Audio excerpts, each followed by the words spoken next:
Hi అందరికీ. మన చుట్టూ ఉన్న ప్రకృతిలో ఎన్నో అద్భుతమైన వైద్య రహస్యాలు దాగి ఉంటాయి. అందులో ఒకటి అగస్త్య. దీనిని ఆయుర్వేదంలో స్వస్థతినిచ్చే పుష్పమని కూడా అంటారు. అసలీ మొక్కలో అంత ప్రత్యేకత ఏముందో దాని గురించి ఈరోజు మనం తెలుసుకోబోతున్నాం. దీని సైంటిఫిక్ పేరు సెస్బానియా గ్రాండిఫ్లోరా. ఈ అగస్త్య మొక్క చూడ్డానికి ఎంత అందంగా ఉంటుందో అంతకు మించిన ఔషధ గుణాలను తనలో దాచుకుంది. అందుకే ఆయుర్వేదంలో దీనికింత ప్రాముఖ్యత. మరి ఏంటి మొక్కలో ఉన్న ఆ రహస్యాలు? ఎందుకు మన ఆయుర్వేద వైద్యులు శతాబ్దాలుగా దీనిని ఇంతగా నమ్మారు? రండి ఈ ప్రశ్నలకు సమాధానాలు వెతుకుదాం. సరే, దీని ప్రాముఖ్యతను తెలుసుకోవాలంటే ముందు దానికున్న రకరకాల పేర్ల గురించి చూద్దాం. ఎందుకంటే ఒక మొక్కకు ఇన్ని పేర్లున్నాయంటేనే అర్థం చేసుకోవచ్చు అది ఎంత ముఖ్యమైనదో. చూడండి, ఇంగ్లీష్లో వెస్ట్ ఇండియన్ పీ అంటారు. మన తెలుగులో అయితే అవిసే అంటాం. అంతేకాదు, హిందీలో అగస్థ అని, తమిళంలో అగథి అని, ఇలా రకరకాల పేర్లతో పిలుస్తారు. దీన్ని బట్టే మనకర్థమవుతుంది కదా ఇది ఎంత విస్తృతంగా వాడుకలో ఉందో. సరే, పేర్ల సంగతి పక్కన పెడితే ఇక దీని అస్సలు విషయం అంటే దీని వైద్య గుణాల గురించి మాట్లాడుకుందాం. ఫస్ట్, శరీరం లోపల వచ్చే సమస్యలకు దీన్ని ఎలా వాడతారో చూద్దాం. ముందుగా పేగుల్లో పురుగుల సమస్య. ఇది చాలా కామన్ ప్రాబ్లం, ముఖ్యంగా పిల్లల్లో ఎక్కువగా చూస్తుంటాం. దీనికి అగస్య ఒక సింపుల్ అండ్ న్యాచురల్ సొల్యూషన్ ఇస్తుంది. దీని ప్రాసెస్ కూడా చాలా సింపుల్ అండి.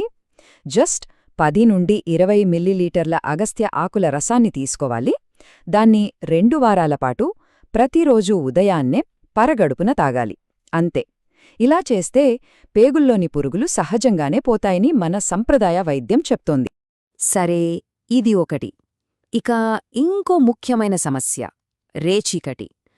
ఇంట్రెస్టింగ్ విషయమేంటంటే దీనికి ఆకులు కాదు, ఆ అందమైన పువ్వులని వాడతారు. అయితే ఇక్కడ క్వాంటిటీ చాలా ముఖ్యం. రేచీకటి కోసం కేవలం 3 గ్రాముల పువ్వులనే వాడాలట. చూసాలా, సంప్రదాయ వైద్యంలో ఈ కొలత అనేది ఎంత పర్ఫెక్ట్గా ఉంటుందో. దీన్ని తయారుచేసే పద్ధతి కూడా కాస్త భిన్నంగా ఉంటుంది. ఆ 3 గ్రాముల పువ్వులను ముద్దగా చేసి దాన్ని నేతిలో వేయించి తీసుకోవాలట. ఆయుర్వేదంలో ప్రతిదానికి ఒక పద్ధతి ఉంటుంది కదా. సరే, ఆకులు పువ్వులు చూసాం కదా. ఇప్పుడు మొక్కలోని మరో భాగం వంతు. అదేంటంటే కడుపు నొప్పికి వాడే బెరడు. ఇది కొంచెం టైం తీసుకునే ప్రాసెస్. 5 గ్రాముల బెరడు పొడిని 100 మిల్లీలీటర్ల నీటిలో వేసి బాగా మరిగించాలి. ఎంతలా అంటే ఆ నీళ్లు పావు వంతు, అంటే 25 మిల్లీలీటర్లు అయ్యేంతవరకు. ఆ తర్వాత తాగే ముందు అందులో కొంచెం ఉప్పు, ఇంగువ కలిపి తీసుకోవాలి. సో ఇప్పటిదాకా మనం చూసింది పేగుల్లో పురుగులు, రేచీకటి, కడుపు నొప్పి ఇలాంటి అంతర్గత సమస్యలకు అగస్త్యను ఎలా వాడతారో. కాని కథ ఇక్కడితో అయిపోలేదు. బయటనుంచి ఉపశమనం కోసం కూడా దీన్ని వాడతారు. అంటే తలనొప్పి, జ్వరం, కీళ్లనొప్పులలాంటి వాటికి అన్నమాట. అదెలాగో ఇప్పుడు చూద్దాం. రైట్, ఇక బయటనుంచొచ్చే సమస్యలకి అగస్త్య ఎలా హెల్ప్ చేస్తుందో చూద్దాం. ఫస్ట్ది తలనొప్పి, సైనసైటిస్. చాలామందిని ఇబ్బంది పెట్టే సమస్య ఇది. దీనికి అగస్త్య ఒక న్యాచురల్ రెమెడీలా పనిచేస్తుంది. దీనికేం చెయ్యాలంటే అగస్త్య ఆకుల రసం తీసి ఉదయాన్నే 2-3 చుక్కలు నాజల్ డ్రాప్స్లా ముక్కులో వేసుకోవాలి. అంతే.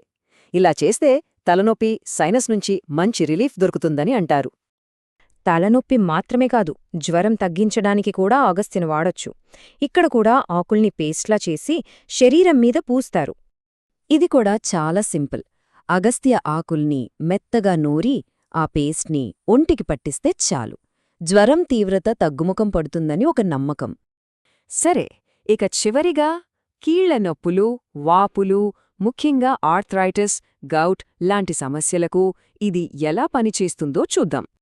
దీనికోసం మొక్కవేరు, బెరడు ఈ రెండింటినీ కలిపి పేస్ట్ చేస్తారు. ఆ పేస్ట్ని నొప్పి, వాపు ఎక్కడుంటే అక్కడ పైన పుయ్యాలి. ఇది నొప్పిని తగ్గించడంలో బాగా హెల్ప్ చేస్తుందట. సో ఇప్పటిదాకా మనం చూసిందంతా కలిపితే ఒక్కటి మాత్రం చాలా క్లియర్గా అర్థమవుతోంది. అగస్త్య అనేది కేవలం ఒక మొక్క కాదు, అదొక కంప్లీట్ మెడికల్ కిట్ లాంటిది. నిజంగా బహుముఖ ప్రయోజనాలున్న ఒక అద్భుతం. ఒక్కసారి ఆలోచించండి. దీని ఆకులు, పువ్వులు, బెరడు, వేరు ఇలా ప్రతి భాగం ఉపయోగపడుతుంది. లోపలికి తీసుకున్నా, బయట పూసినా రకరకాల సమస్యలకు ఇది పరిష్కారం చూపిస్తోంది. అందుకే ఆయుర్వేదంలో దీనికి అంతటి ప్రాముఖ్యత ఇచ్చారంటే ఆశ్చర్యమేముంది. సరే, ఈ విషయమంతా తెలుసుకున్నాక ఒక ప్రశ్నొస్తుంది.